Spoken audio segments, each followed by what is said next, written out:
आखिर कौन थी रावण की बेटी जिसका हो गया था स्वयं हनुमान जी से प्रेम? जी हां दोस्तों, आखिर रावण की कौन थी वो बेटी जिसने किया था हनुमान जी से प्रेम? यह कथा सुनने में तो अद्भुत लगती होगी, लेकिन इसका प्रमाण भी हमारे पास है, जो आज मैं आपको बताने जा रहा हूं। श्री राम और राम भक्त हनुमान के बारे में कई तरह की कथाएं भारत और भारत के बाहर भी प्रचलित हैं।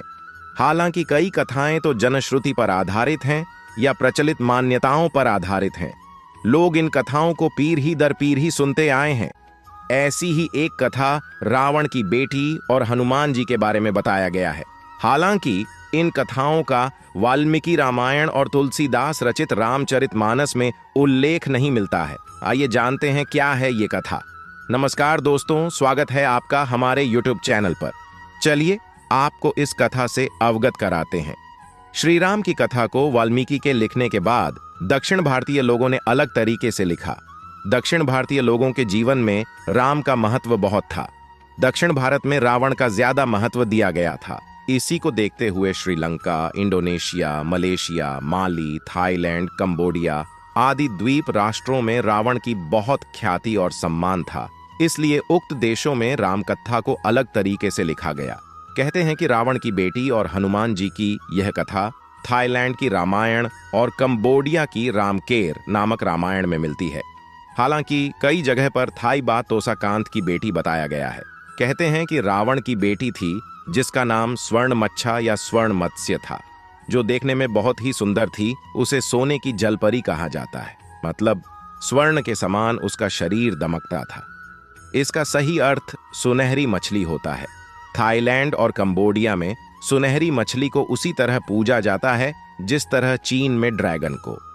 भारतीय रामायण के थाई ऑफ कंबोडियाई संस्करण के बारे में कहा जाता है कि उसमें लिखा है कि रावण की बेटी स्वर्ण मच्छा सोने की जलपरी थी।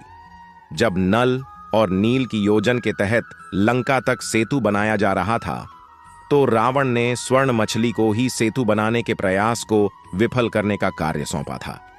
वह हनुमान जी का लंका तक सेतु बनाने का प्रयास विफल करने की कोशिश करती रहती थी, परंतु इसी दौरान अंततः वह उनसे प्रेम करने लगी। कथा के अनुसार हनुमान जी और वानर सेना समुद्र में पत्थर फेंक कर जमाते थी, लेकिन वे कुछ समय बाद गायब हो जाते थे। जब हनुमान जी को इस घटना का पता चला, तो वे समुद्र में उतरकर देखने लगी कि आखिर ये चट्टानें कहां गायब होती जा रही हैं। पानी के अंदर रहने वाले लोग उन्हें कहीं ले जाकर रख देते हैं। तब वे उन लोगों के पीछे गए और देखते हैं कि एक स्वर्ण कन्या उन सब की नेता है, जो वे उसे चुनौती देती है। परंतु वह कन्या हनुमान जी को देखकर उनके प्रेम में पड़ जाती है। हनुमान जी यह समझ जाते हैं और तब वे उसे भुलाकर समुद्र के तल पर ले जाते हैं और उससे पूछते हैं, तुम कौन हो देवी? वह बताती है कि मैं रावण की बेटी हूं। फिर हनुमान जी उस कन्या को समझाते हैं कि रावण ने कितना बुरा कार्य किया और क्यों हम यह पुल बना रहे हैं। तब वह कन्या समझ जाती है और सभी चट्टानों को लौटाने को कहती है। कहते हैं दोनों का एक पुत्र भी होता है जिसका नाम मैचून था। दोस्तों, ये कथा कंबोडिया और थाईलैंड की रामायण से जुड़ी हुई थी, जो मैंने आपको रावण के बेटे के रूप में बताया। कहते हैं रावण के 1 लाख पुत्र 1.25 लाख नाती था। रावण घर दिया न बाती। इस तरह से स्वयं कबीरदास जी ने अपनी बीजक में लिखा है। दोस्तों, रावण के पास बहुत बड़ा परिवार था।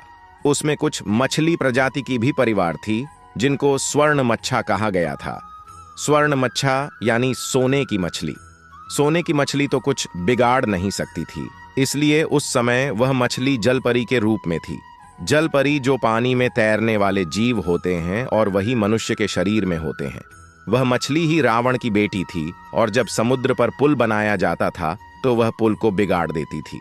इस तरह से कई बार प्रयास करने के बाद हनुमान जी ने उस पर ज्यादा गंभीरता से सोचना शुरू किया और खोजते खोजते उस कन्या को खोज निकाला। हनुमान जी बाल ब्रह्मचारी थे, इसलिए उनका विवाह तो नहीं हुआ था, लेकिन अगर जनश्रुतियां हैं तो हो सकता है यह किसी अन्य कल्प की कथा हो, क्योंकि हमारा रामायण एक बार नहीं अनेक बार हमेशा यह कांड और यह ऐसी घटनाएं होती रही हैं। जब जब त्रेता युग आया है, तब प्रभु श्री राम का जन्म हुआ है। स्वयं काकभूषुंडी जी ने भी अपने बारे में बताया है। आपने काकभूषुंडी जी के बारे में तो सुना ही होगा, जो अपने गुरु के श्राप के कारण कौआ बन गए थे। कौआ बनकर वह अमर हो गए थे। उन्होंने खुद बताया है कि उन्होंने 11 बार रामायण देखी है, 16 बार महाभारत देखा है। यानी उनके कहने का अर्थ यह है कि 11 बार उन्होंने रामायण की घटना को अपनी आंखों से देखा है। यानी जब जब त्रेता युग आया है, प्रभु श्री राम का जन्म हुआ है। जो रावण दूसरी बार हमेशा जन्म लेता रहता है। अब रावण यह नहीं कि जो पहले रावण था वही रावण हमेशा जन्म लेता है, क्योंकि जो अत्याचार करता है, पाप करता है, लोगों को मारता है, अन्याय करता है, कभी उन्हें न्याय नहीं मिलता है और उसको मारने के लिए त्रेता युग में स्वयं श्री राम जन्म लेते हैं। उसी का नाम रावण होता है। जैसे उदाहरण के लिए 3 युग के बारे में मैं आपको बता सकता हूं। पहले युग में जय और विजय नाम के भगवान विष्णु के पार्षद थे। वह ऋषियों के श्राप के कारण हिरण्याकश्यप और हिरण्याक्ष बने थे। उनके बाद वह रावण बने और कुंभकर्ण बने। उसके मरने के बाद वही तंत्रवक्त और शिशुपाल बने। इसी तरह से दूसरी बार जालंधर, जो सागर का पुत्र था और भगवान शिव के क्रोध अग्नि से निकले हुए आंसू से प्रकट हुआ था, वही जालंधर आगे चलकर रावण बनता है और उसकी पत्नी ने जो श्री राम को श्राप दिया था। श्री राम यानी भगवान विष्णु को जिस तुलसी बनकर बाद में अवतरित होती है, उसने कहा था, जिस तरह मैं अपने पति के इस कर्म के कारण मैं इस समय इस शरीर का त्याग करती हूँ, उसी तरह मैं तुम्हें श्राप देती हूँ कि तुम भी अपने पत्नी वियोग में परेशान हो जाओगे।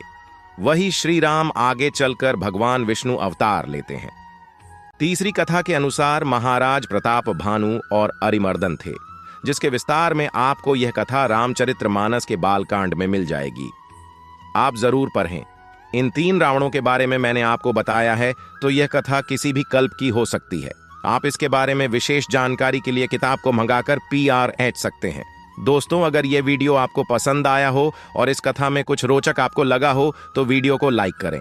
चैनल पर नए हैं तो सब्सक्राइब करें और आपसे लेते ही इजाजत मिलेंगे फिर ऐसे ही खास नई जानकारी के साथ। तब तक के लिए जय श्री राम, जय सनातन, जय हिंद, जय भारत।